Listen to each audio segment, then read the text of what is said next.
حضور آگے بڑھے تو کچھ لوگوں کو دیکھا کہ ان کی زبانیں لوہے کی کینچیوں سے کاٹی جا رہی ہیں اور ان کے جبڑے بھی کاٹے جا رہے ہیں، پھر صحیح ہو جاتے ہیں، پھر کاٹے جاتے ہیں۔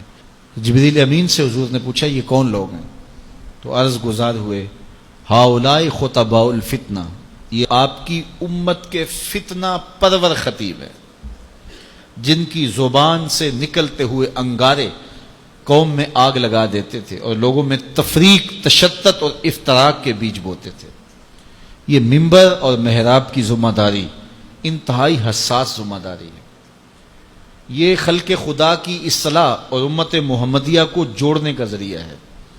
اس سے لوگوں کو بدی سے نکال کر کے نیکی کا راستہ دکھایا جاتا ہے، لیکن اس حساس منصب کو جو نہیں سمجھتے اور اس کو اپنی خواہشات نفس کے مطابق جو منبر و محراب کو استعمال کرتے ہیں، ان کے لیے اتنی سخت وعید کی گئی کہ قیامت کے دن ان کی زبانیں لوہے کی کینچیوں سے کاٹی جائیں گی، ان کے جبڑے کاٹے جائیں گے، پھر صحیح ہوں گے، پھر کاٹے جائیں گے، یہ مسلسل ان کو عذاب دیا جائے گا۔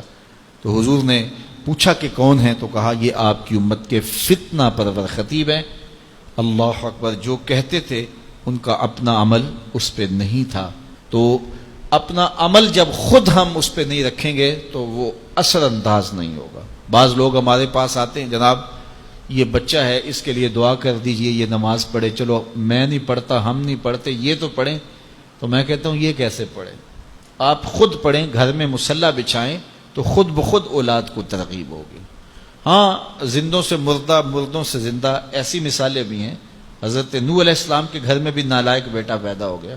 تو ایسا ہو جاتا ہے، بعض اوقات اچھے لوگوں کی اولادیں بھی بگڑ جاتی ہیں اور بعض اوقات برے لوگوں کی اولادیں بھی اچھی ہو جاتی ہیں، لیکن ضابطہ یہ نہیں ہے۔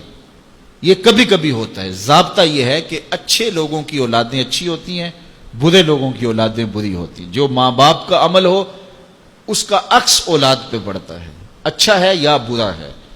اس لیے ماں باپ کو عملاً اپنے رویے خوبصورت بنانے چاہیے تاکہ وہ منعکس ہوں اولاد میں۔ تو اسی طرح ہمارے خطباء جو منبر و محراب کے وارث ہیں، انہیں زیادہ اس بات پہ توجہ دینے کی بجائے کہ میں گفتگو کو مرتب کروں، دلائل سے مزین کروں، کس موقع پہ شعر پڑھنا ہے، کس موقع پہ نہیں پڑھنا ہے، کہاں آواز کو اونچے لے جانا ہے، کہاں آواز کو مدھم رکھنا ہے، کہاں نعرہ لگوانا ہے، کہاں نہیں لگوانا، کہاں ہاتھ کھڑے کروانے، کہاں نہیں کھڑے کروانے، اس بات کو چھوڑے، ساری توجہ وہ اپنے کردار پہ دے۔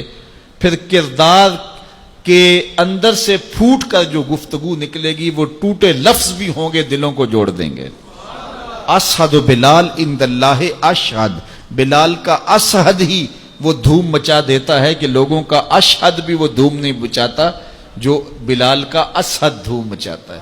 اس لیے ہمیں زیادہ توجہ اپنے کردار کی طرف دینی چاہیے۔